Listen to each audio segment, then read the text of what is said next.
Good morning students. तो आज की क्लास में अपन शुरू करने जा रहे हैं chapter number 1 introduction to strategic cost management. तो सबसे पहले आज की क्लास में मैं आपको बता दूं, आज से अपन करने जा रहे हैं एग्ज़ाम ओरिएंटेड क्लासेस, यानी कि सिर्फ जितना एग्ज़ाम में एमसीक्यू रिलेटेड जो कंटेंट इंपॉर्टेंट है सिर्फ मैं उसको वही आपको पढ़ाऊँगा।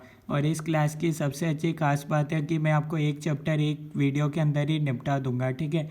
तो यानी कि जितना भी इम्पोर्टेंट टॉपिक होगा एज़ पर एमसीक्यू वो मैं आपको समझा दूंगा। अगर आपको कोई लेक्चर डिटेल में देखना है तो आप रेगुलर कोर्स में जा सकते हैं आराम से, उसमें मैंने कंसेप्ट वाइज हर एक टॉपिक को समझा रखा है। पर अब एग्ज़ाम ओरिएंटेड क्लासेस में क्या होगा, जो चीज़ इम्पोर्टेंट होगी सिर्फ मैं उसको ही आपको बताऊंगा। और सबसे अच्छी बात यह रहेगी एक चैप्टर एक ही लेक्चर में कंप्लीट हो जाएगा। तो शुरू करते हैं चैप्टर नंबर 1। चैप्टर नंबर 1 में आपको बता दूं पूरा थ्योरी चैप्टर है, तो आपको उस हिसाब से ही पढ़ना है। Introduction to strategic cost management. सबसे पहले फर्स्ट पॉइंट अपने पास आता है limitations of traditional cost management.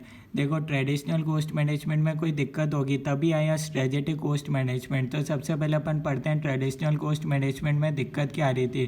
Traditional cost management ये बोलता था कि अगर आप ज़्यादा कॉस्ट का रिडक्शन करोगे तो उससे क्या होगा, इन्फीरियर क्वालिटी प्रोडक्ट्स बनेंगे।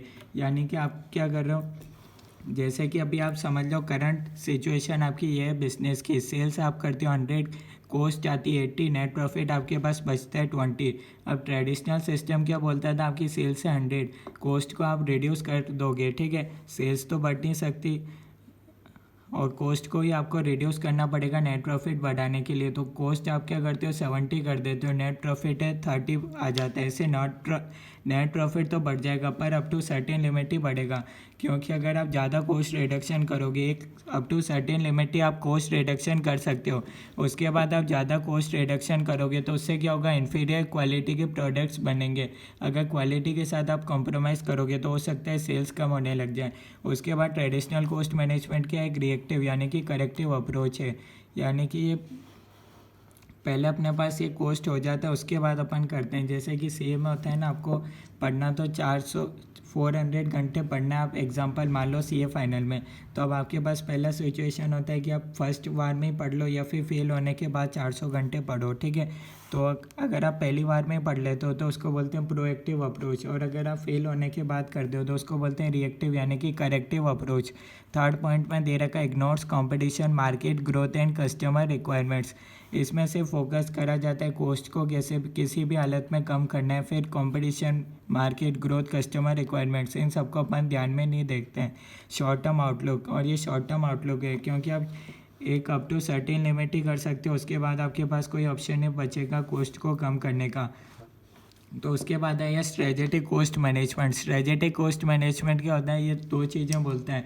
एक तो अगर आप यह चीज़ अपनाओगे तो आपके पास इंप्रूव होगा strategic position and reduce cost. Strategic cost management क्या बोलता है, अब अगर आपका कॉस्ट इन्वेस्टमेंट बन रहा है तो आप उसको कर सकते हो। जैसे कि आपका 80 से 180 हो रहा है कॉस्ट, तो आप उसको ज़रूर करो। क्यों, यहाँ आपका खर्चा 80 से 180 हो गया, आपने कम नहीं करा बढ़ाया। पर अगर आपने सही तरीके से कॉस्ट को इन्वेस्ट करा, जैसे कि आपने एम्प्लॉयज़ को अच्छा ट्रेन करा, क्यों उसमें अपना खर्चा बढ़ा दिया, एक्सपेंस बढ़ा दिया, एम्प्लॉयज़ को अच्छी ट्रेनिंग दी, क्योंकि एम्प्लॉयज़ को जितनी अच्छी ट्रेनिंग दोगे उतना ही अच्छा वो कस्टमर से अच्छा बात करेंगे, और जितना अच्छा वो बात करेंगे कस्टमर उतना ज़्यादा इन्फ्लुएंस होगा। तो उससे क्या होगा, अगर आपका कॉस्ट इन्वेस्टमेंट की तरह बन रहा है तो आपका सेल्स फिर 100 से डायरेक्ट 400 तक हो सकता है। तो अब यहाँ नेट प्रॉफिट आपका 20-30 नहीं, डायरेक्ट 220 पे पहुँच जाएगा। तो ये बोलते हैं स्ट्रेटेजिक कॉस्ट मैनेजमेंट। यानी कि अगर आपके पास ऑप्शन है कि कॉस्ट इन्वेस्टमेंट बन रहा है किसी भी तरीके से जिससे कि सेल्स आपका बहुत ज़्यादा बढ़ सकता है, तो आप उसको कॉस्ट को बढ़ा लो, ठीक है। क्योंकि शॉर्ट टर्म में तो आपको लग रहा है कॉस्ट बढ़ गया, पर आपका जब सेल्स बढ़ेगा तो आपका नेट प्रॉफिट बहुत ज़्यादा दिखेगा। उसके बाद एमसीक्यू पॉइंट से आता है pillars of strategic cost management. ये कई बार एमसीक्यू में आया हुआ है। 3 पिलर्स ऑफ एससीएम, पहला होता है strategic positioning, cost driver analysis, और थर्ड होता है वैल्यू चेन एनालिसिस। अब अपन को इसी को ही डिटेल में पढ़ना है। सबसे पहले अपन पढ़ते हैं वैल्यू चेन एनालिसिस क्या होता है। वैल्यू चेन एनालिसिस यानी कि chain of activities that leads to delivery of final product to customer, ठीक है। यानी कि प्रोडक्ट बनने से कस्टमर के हाथों में पहुंचने तक जो जो एक्टिविटी होती है वो सब आती है वैल्यू चेन एनालिसिस में। इसमें टू सेट्स होते हैं, दो तरीके से अपन कैटेगराइज करते हैं। एक होता है प्राइमरी एक्टिविटीज़ और एक होता है सपोर्ट एक्टिविटीज़। प्राइमरी एक्टिविटीज़ में अगेन 5 पार्ट्स में अपन इसको डिवाइड करते हैं। एक होता है इनबाउंड लॉजिस्टिक्स, एक होता है ऑपरेशंस, एक होता है outbound logistics, marketing and sales, after sale service. Inbound logistics क्या होता है? Receiving, storing, handling of raw material से रिलेटेड। ऑपरेशंस यानी कि ट्रांसफॉर्म करना रॉ मटेरियल को फिनिश गुड्स में। आउटबाउंड लॉजिस्टिक्स क्या होता है? फिनिश गुड्स को अपन डिस्ट्रीब्यूट करते हैं कस्टमर्स को, तो ये आता है आउटबाउंड लॉजिस्टिक्स में। मार्केटिंग एंड सेल्स में 4 चीज़ आते हैं, consumer needs, cost to satisfy, convenience and communication, ठीक है। उसके बाद आता है हर एक बिजनेस में आफ्टर सेल सर्विस इंपॉर्टेंट होती है, ठीक है। ये आपको पता होना चाहिए, प्राइमरी एक्टिविटीज़ में आता है, ठीक है। सपोर्ट एक्टिविटीज़ में 4 चीज़ें आती है। पहला है फर्म इंफ्रास्ट्रक्चर, टेक्नोलॉजी डेवलपमेंट। तो पहले अपन 2 देख लेते हैं। फर्म इंफ्रास्ट्रक्चर क्या होता है? एडमिन से related, accounting, finance, public relations. Technology development यानी कि आईटी से रिलेटेड, आईटी मैनेजमेंट, ये सारी चीज़ें। उसके बाद 2 चीज़ें और आती है, एचआर मैनेजमेंट और प्रोक्योरमेंट। एचआर मैनेजमेंट यानी कि पीपल आपका ट्रेंड होना चाहिए, हर एक काम के लिए स्पेशलाइज्ड पर्सन होना चाहिए। प्रोक्योरमेंट यानी कि purchasing, negotiating prices, finding new external, bringing resources, materials to build product service, ठीक है। तो ये सब आता है प्रोक्योरमेंट के अंदर। उसके बाद एक एमसीक्यू और आ सकता है, 5.3 एसेंशियल एनालिसिस होते हैं। एक होता है इंडस्ट्री स्ट्रक्चर एनालिसिस, एक होता है कोर कॉम्पिटेंसी एनालिसिस और थर्ड होता है सेगमेंटेशन एनालिसिस। ये सब वैल्यू चेन में इंपॉर्टेंट है, ठीक है। उसके बाद नेक्स्ट अपने पास आता है स्ट्रेटेजिक पोजीशनिंग। स्ट्रेटेजिक पोजीशन यानी कि आज आपका ऑर्गेनाइजेशन में, मतलब इंडस्ट्री में आपकी क्या पोजीशन है, यानी कि अगर आपका प्रोडक्ट प्रोडक्ट डिफरेंशिएशन है या फिर कॉस्ट लीडरशिप है। प्रोडक्ट डिफरेंशिएशन जैसे कि एप्पल, कॉस्ट लीडरशिप आप जानते हो पार्ले जी, ठीक है। यानी कि आप कौन सा ऑप्शन चूज़ करते हो, आपके प्रोडक्ट ही कुछ यूनिक है या फिर आप एकदम कॉस्ट लीडरशिप करते हो, तभी आपका स्ट्रेटेजिक पोजीशनिंग में तो ये 2 चीज़ें आती है, ठीक है। उसके बाद 7th पॉइंट आता है मेंडिलोस मैट्रिक्स। मेंडिलोस मैट्रिक्स क्या बोलते हैं? इसमें 2 चीज़ें पहले अपन समझ लेते हैं। एक आता है इंटरेस्ट वर्ड, एक आता है पावर। इंटरेस्ट यानी कि how interested are they in success of organisation, यानी कि आपका ऑर्गेनाइजेशन सक्सेस की तरफ जाएगा तो उसमें कौन कौन लोग इंटरेस्टेड है। पावर यानी कि ability to influence organisation strategy, ऐसे कौन से पर्सन है जो आपकी ऑर्गेनाइजेशन की स्ट्रेटेजी को बदल सकते हैं। इसको अपन 4 तरीके से डिवाइड करते हैं, हाई इंटरेस्ट, हाई पावर, लो इंटरेस्ट, लो पावर, लो इंटरेस्ट, हाई पावर, फिर आता है हाई इंटरेस्ट, लो पावर। सबसे पहले अपन देख लेते हैं हाई इंटरेस्ट हाई पावर में कौन आएंगे, यानी कि ऐसे लोग चाहेंगे आपका ऑर्गेनाइजेशन सक्सेस भी हो और वो आपकी ऑर्गेनाइजेशन स्ट्रेटेजी को बदल भी सकते हैं। जैसे कि सीईओ हो गए, बोर्ड ऑफ डायरेक्टर्स, इनको अपन बोलते हैं कि स्टेक होल्डर्स। उसके बाद आता है लो इंटरेस्ट लो पावर, यानी कि इनका कोई मतलब नहीं है आपका ऑर्गेनाइजेशन सक्सेस हो चाहे नहीं हो, और ये आपकी ऑर्गेनाइजेशन स्ट्रेटेजी को बदल भी नहीं सकते। जैसे कि मीडिया हाउसेस, ठीक है, अगर तो इन पर क्या होता है, आपको मिनिमल एफर्ट्स डालने पड़ते हैं, ठीक है। तो इससे कोई लेना देना नहीं होता, आपको बस ध्यान देना पड़ता है। मिनिमल एफर्ट्स आपको इधर करने होते हैं। इसमें आपको बता रखा है कि आपको ज़्यादा एफर्ट्स देने की ज़रूरत है, कौन से सेक्टर में आपको कम एफर्ट्स देने की ज़रूरत है, ठीक है। उसके बाद आता है लो interest high power. High power यानी कि आपकी ऑर्गेनाइजेशन स्ट्रेटेजी को बदल तो सकते हैं पर इनका कोई मतलब नहीं आपका ऑर्गेनाइजेशन सक्सेस होए चाहे नहीं होए। जैसे कि गवर्नमेंट, ठीक है, गवर्नमेंट, बैंक्स, कस्टमर्स, अब इनको क्या होता है, आपको कीप सेटिस्फाइड रखना पड़ता है, ठीक है। उनको कोई मतलब नहीं आपका ऑर्गेनाइजेशन कितना प्रॉफिटेबल है, कोई हर साल की ग्रोथ अचीव कर रहा है चाहे नहीं कर रहा है, उनको सिर्फ मतलब है अपने ऑर्गेनाइजेशन स्ट्रेटेजी, यानी कि अगर वो लोग सेटिस्फाई नहीं हुए गवर्नमेंट, बैंक्स, कस्टमर्स, तो आपकी ऑर्गेनाइजेशन स्ट्रेटेजी को ही पूरा बदल सकते हैं, ठीक है। उसके बाद आता है high interest low power. High interest यानी कि ये लोग चाहेंगे कि आपका ऑर्गेनाइजेशन सक्सेस तो है पर ये आपकी ऑर्गेनाइजेशन स्ट्रेटेजी को बदल नहीं सकते। जैसे कि एम्प्लॉयज़, अब आपका ऑर्गेनाइजेशन प्रॉफिटेबल रहेगा तभी एम्प्लॉयज़ रहेगा उधर, अदरवाइज कंपनी चेंज कर देगी एम्प्लॉयज़ को, वेंडर, सप्लायर्स, ठीक है। तो इनको क्या करना पड़ता है, कीप इन्फॉर्म्ड, ठीक है। कोई भी डिसीजन रहे तो कीप इन्फॉर्म्ड रहते हैं, ठीक है। उसके बाद आता है 8th पॉइंट आता है structure cost drivers and executional cost drivers. Structure cost drivers का मतलब होता है related to business strategic choices जैसे कि scale and scope of operations. Executional cost drivers होता है एग्जीक्यूशन ऑफ बिजनेस एक्टिविटीज़ जैसे कि प्रोडक्ट डिज़ाइन, क्वालिटी, सर्विस हो गया। उसके बाद नेक्स्ट इंपॉर्टेंट टॉपिक आता है अपने पास ट्रेडिशनल कोस्ट मैनेजमेंट और स्ट्रेटेजिक कोस्ट मैनेजमेंट में क्या डिफरेंस है। ये अपन एलोकेट करते हैं कोस्ट को। ट्रेडिशनल में तो वॉल्यूम यानी कि यूनिट जितना प्रोड्यूस होता है उस बेसिस पर। स्ट्रेटेजिक कोस्ट मैनेजमेंट में अपन एक्टिविटी बेस्ड कोस्टिंग के हिसाब से कोस्ट को डिवाइड करते हैं। उसके बाद nature, traditional cost management reactive है और स्ट्रेटेजिक कोस्ट मैनेजमेंट एक प्रोएक्टिव है यानी कि डायनेमिक अप्रोच है। इसका ऑब्जेक्टिव क्या होता है, कोस्ट को कम करना। यहाँ होता है कुछ प्रोडक्ट में आप कुछ ऐसा डिफ्रेंशिएट करो ताकि अगर आप प्राइस थोड़ा ज़्यादा भी चार्ज कर रहे हो कस्टमर से तो भी वो आपका प्रोडक्ट खरीद ले। रिस्क ये वर्ड्स है और ये रिस्क टेकिंग है। स्कोप ये इंटरनल बिजनेस एनवायरनमेंट के लिए, इंटरनल प्लस एक्सटर्नल एनवायरनमेंट दोनों पर एप्ली। उसके बाद ये रखा है टर्म, ये शॉर्ट टर्म के लिए, ये लॉन्ग टर्म के लिए, ठीक है। उसके बाद नेक्स्ट पॉइंट अपने पास आता है प्रोडक्ट डिफरेंशिएशन और कोस्ट लीडरशिप। उसमें क्या है, role of standard costing in assessing performance. यानी कि अगर आपका प्रोडक्ट ही यूनिक है, प्रोडक्ट ही इतना अच्छा है तो लोग क्या करेंगे, स्टैंडर्ड कोस्टिंग में मतलब आपको ध्यान देने की ज़रूरत ही नहीं। कोस्ट लीडरशिप, और अगर वहीं आप सिर्फ कोस्ट के बेसिस पे खेल रहे हो जैसे कि मान लीजिए, तो वहाँ आपको देखना पड़ेगा जो आपका स्टैंडर्ड कोस्ट है और एक्चुअल कोस्ट है उसमें कोई ज़्यादा डिफरेंस तो नहीं है, तो यहाँ होता है इंपॉर्टेंट। उसके बाद ये रखा है importance of competitor cost analysis. अगर आपका प्रोडक्ट डिफरेंशिएशन है तो यहाँ ये लो रहेगा और यहाँ आपका हाई रहेगा। क्यों? क्योंकि आप सिर्फ यहाँ कोस्ट बेसिस पर प्रोडक्ट बेच रहे हो। उसके बाद आता है कंडक्ट वैल्यू चेन एनालिसिस। अगर आपको वैल्यू चेन एनालिसिस को कंडक्ट करना है तो उसके लिए 3 स्टेप्स है। आइडेंटिफाई करो वैल्यू चेन एक्टिविटीज़ कौन कौन सी है, determine cost and value of activities, identify opportunities for competitive advantage. उसके बाद नेक्स्ट पॉइंट आता है वर्टिकल लिंकेज एनालिसिस। इसका क्या मतलब होता है, creating an extendable organisation by extending value chain across the firms of suppliers and users.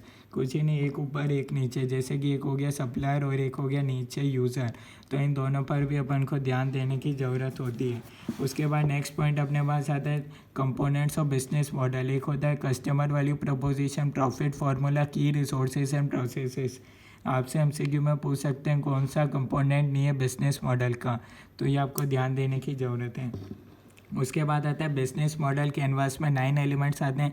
एक होता है कस्टमर सेगमेंट, यानी कि कस्टमर सेगमेंट मतलब who customers of business are and why they buy, यानी कि कौन सी एज के आपके कस्टमर्स है। जैसे कि जोमेटो में तो हर एज ग्रुप के उनके कस्टमर होते हैं और आपका प्रोडक्ट वो क्यों खरीदेंगे। वैल्यू प्रपोजिशन होता है बिजनेस ऑफर टू कस्टमर, जैसे कि सेल्स, सॉल्व प्रॉब्लम और सेटिस्फाई नीड, ठीक है। आपका बिजनेस कौन सा कस्टमर की दिक्कत को सॉल्व कर रहा है, ठीक है। उसके बाद आता है चैनल्स। चैनल का मतलब है डिस्ट्रीब्यूशन चैनल्स आपका कौन कौन सा है। उसके बाद आता है कस्टमर रिलेशनशिप। कस्टमर रिलेशनशिप जैसे कि how we get customers keep grow, अपन कस्टमर के साथ रिलेशनशिप कैसे मेंटेन करेंगे। जैसे कि जोमेटो में बार बार मैसेज आते हैं आज ये ऑर्डर कर लो, आज वो है, तो वो क्या करते हैं, कस्टमर के साथ इंटरेक्ट करते हैं। उसके बाद आता है रेवेन्यू स्ट्रीम। रेवेन्यू स्ट्रीम यानी कि how business actually make money.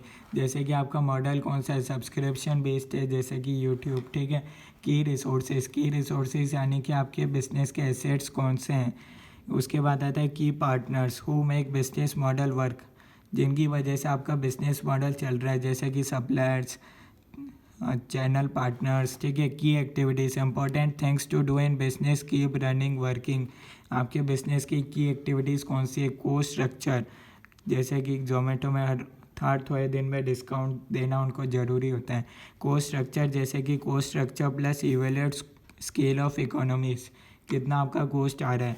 उसके बाद ये दे रखा है जैसे कि ये 2 पॉइंट है, रेवेन्यू स्ट्रीम और कोस्ट स्ट्रक्चर, ये दोनों फाइनेंशियल एस्पेक्ट को देखते हैं। और ये की रिसोर्सेज, की पार्टनर्स और की एक्टिविटीज़, ये तीनों चीज़ें देखते हैं, इंफ्रास्ट्रक्चर से रिलेटेड चीज़ें। और जो बाकी के पॉइंट है customer segment, channels, value preposition, customer relationship, ये सारी चीज़ें कस्टमर पर फोकस करते हैं, ठीक है। उसके बाद अपने पास आता है value preposition canvas. Value preposition canvas क्या होता है? Benefit customer expect from product. ये एमसीक्यू में एवरी लाइन है। It is like a plug in for business model canvas. The tool is based upon two elements of business model, customer segment and value preposition. ठीक है, सिर्फ जितना मैं बता रहा हूँ उतना ही काम का एमसीक्यू पॉइंट ऑफ व्यू से। उसमें क्या होता है, अपन कस्टमर सेगमेंट प्रोफाइल होता है, एक होता है जॉब होता है, एक होता है गेन्स और पेंस। जॉब्स यानी कि आप देख सकते हो customers are trying to get done in their product. ठीक है, यानी कि वो प्रोडक्ट के अंदर आप कौन सा फीचर बेच रहे हो बिजनेस में, जिससे आपका मेन चीज़ क्या है सेलिंग में। उसका गेंस दे रखा है बेनिफिट कस्टमर डिज़ायर। कस्टमर उसके अलावा क्या डिज़ायर करता है, पेंस होता है negative aspects customer try to avoid.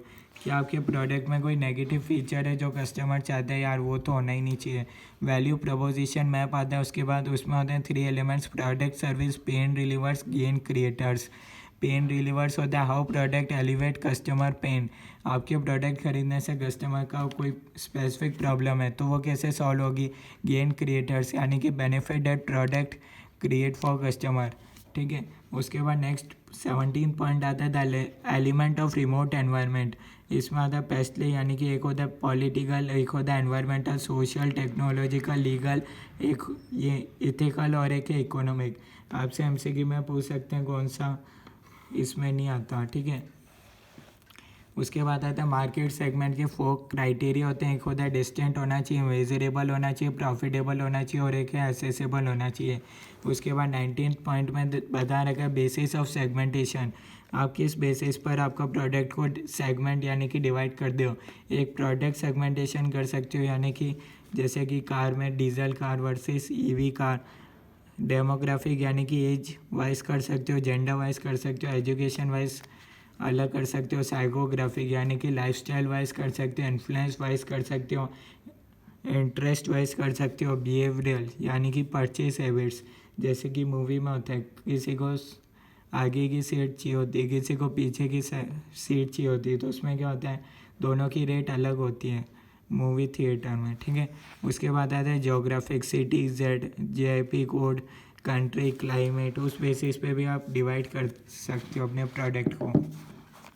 उसके बाद दे रखा है 20 पॉइंट दे रखा है core competency contains 3 parameters, relevance, difficulty of imitation, breadth of application.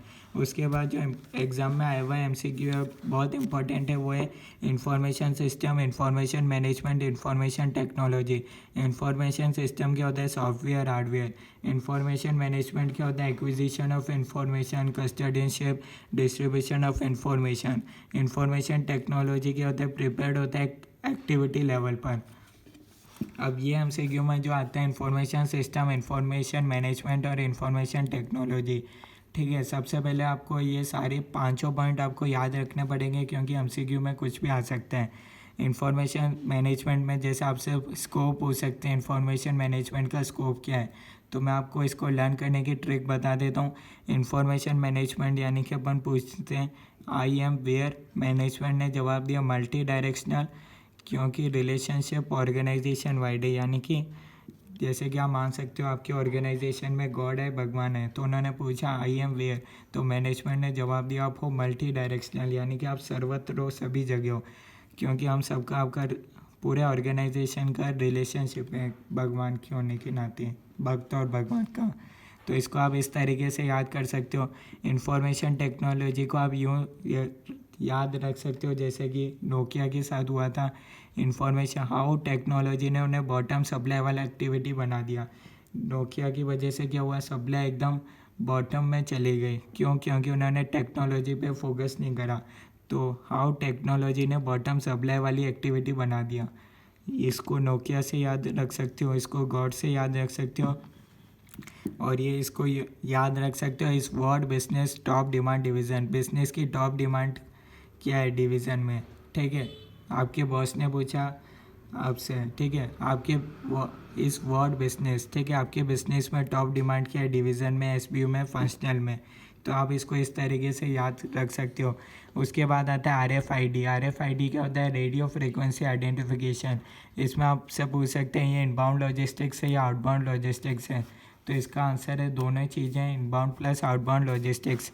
उसके बाद आता है मैनेजमेंट अकाउंटेंट के फंक्शंस क्या है कि फाइनेंशियल एनालिसिस वो करता है, leadership from planning to execution, और क्या होता है स्ट्रेटेजिक प्लानिंग, और एक है टेक्नोलॉजी। उसके बाद एक और एमसीक्यू में आया हुआ है पॉइंट है कम्युनिकेशन। कम्युनिकेशन के एक 2 वे प्रोसेस है, information transfer from one person to another. इसमें टेक्निक आती है मैनेजमेंट बाय वॉन्डरिंग और वॉकिंग अराउंड। ये आपसे पूछ सकते हैं ये किस में आता है, टेक्निक मैनेजमेंट बाय वॉन्डरिंग और वॉकिंग अराउंड, कम्युनिकेशन या डिसीजन मेकिंग में। तो ये आपको टिक करना पड़ेगा, कम्युनिकेशन में ये टेक्निक आती है। डिसीजन मेकिंग, डिसीजन मेकिंग क्या होता है, रिक्वायर्ड होता है हर एक स्टेप पर, required at every step of strategic development process, ठीक है। उसके बाद आता है बिजनेस एथिक्स। बिजनेस एथिक्स क्या होता है, आप ईमानदारी से बिजनेस करो, राइट और रॉन्ग बिहेवियर, ठीक है, इसमें ये अपन देखते हैं। उसके बाद एक और पॉइंट अपने पास आता है, लास्ट पॉइंट है जिसका नाम है पॉइंट 27। इसमें आपसे पूछ सकते हैं एग्जिट बैरियर्स और एंट्री बैरियर्स के रिगार्डिंग। अगर किसी बिजनेस में हाई एंट्री बैरियर्स और हाई एग्जिट बैरियर्स है, ठीक है, यानी कि आप इसको इस तरीके से याद रख सकते हो जैसे कि हाई एंट्री, देखो सबसे पहले क्या होगा, एंट्री होगा, उसके बाद होगा एग्जिट। अब इसको एंट्री से आप यूँ याद रख सकते हो जैसे कि दिन की शुरुआत हुई पॉजिटिव के साथ, यानी कि अगर हाई एंट्री, यानी कि यूँ आप समझ सकते हो अपने सुबह की शुरुआत आपकी पॉजिटिव हुई तो आपका रिटर्न भी हाई होगा, ठीक है। अगर हाई एंट्री यानी कि अपने शुरू में पॉजिटिव सोचा तो आपके रिटर्न भी हाई मिलेगा, ठीक है। हाई एंट्री होगी तो हाई रिटर्न मिलेगा, ठीक है। अब उसके बाद अपने पास आता है, हाई एंट्री तो हो गया, उसके बाद अपने पास आ गया अब जैसे लो एंट्री लो एग्जिट बैरियर्स हो गया। अगर आपने लो, यानी कि अगर आपने लो एंट्री बैरियर्स, यानी कि अगर आपकी सुबह की शुरुआत ही नेगेटिव है तो आपका रिटर्न भी लो रहेगा, ठीक है। लो एंट्री बैरियर्स आ गया, फिर एग्जिट बैरियर्स चाहे हाई हो चाहे लो हो, तो आपका अगर लो एंट्री बैरियर्स है तो होगा लो रिटर्न ही होगा, ठीक है। अब अगर आपने ज़्यादा पॉजिटिव सोचा, हाई एंट्री बैरियर्स और हाई एग्जिट बैरियर्स, यानी कि आप ओवर कॉन्फिडेंस हो, आप इसको यूँ तरीके से याद रख सकते हो। याद करने की मैं आपको ट्रिक बता रहा हूँ। अगर आपने ज़्यादा पॉजिटिव सोचा, हाई एंट्री सोचा और high positive, high exit barriers दोनों ही हाई हाई सोचा, यानी कि ज़्यादा पॉजिटिव सोचा, तो क्या होगा, आपका रिस्की रिटर्न्स हो सकता है। वहीं अगर आपने शुरू में पॉजिटिव सोचा, उसके बाद आपका लो एग्जिट बैरियर्स था, यानी कि थोड़ा सा नेगेटिव हो गया, तो आपका रिटर्न स्टेबल रहेगा, ठीक है। उसके बाद आपके पास आता है लो एंट्री बैरियर्स और लो एग्जिट बैरियर्स पूरा ही नेगेटिव हो तो क्या होगा, तो रिटर्न तो लो रहेगा ही, क्योंकि लो एंट्री बैरियर्स है, ठीक है, तो लो रिटर्न मिलेगा।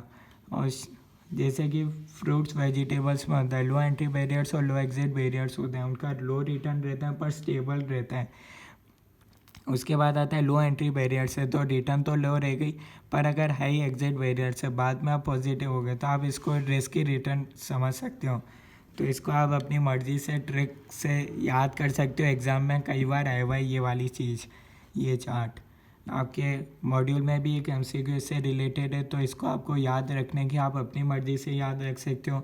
अदरवाइज़ मैंने जो आपको ट्रिक बताई उससे याद रख सकते हो। मेरी क्या ट्रिक है, लो एंट्री बैरियर्स, एक तो एंट्री बैरियर्स होता है, एक होता है एग्जिट बैरियर्स। अगर लो एंट्री बैरियर्स है, ठीक है, फिर चाहे एग्जिट बैरियर्स लो हो चाहे हाई हो, सिर्फ अगर लो एंट्री बैरियर्स है तो आपका रिटर्न तो लो रहेगा ही, इतना तो मतलब यूँ याद रख सकते हो। अगर एंट्री बैरियर लो है तो रिटर्न तो लो ही रहेगा, और अगर हाई एंट्री बैरियर्स हैं, यानी कि सुबह अगर आप पॉजिटिव रहे तो रिटर्न तो आपको हाई मिलेगा, ठीक है। और अगर ज़्यादा पॉजिटिव रहे, हाई एंट्री बैरियर्स और हाई एग्जिट बैरियर्स थे, तो फिर आपको रिस्की रिटर्न मिल सकता है। और सुबह पॉजिटिव बाद में नेगेटिव हो गया, सुबह यानी कि एंट्री बाद में यानी कि एग्जिट, तो आपको स्टेबल रिटर्न मिलेगा, ठीक है।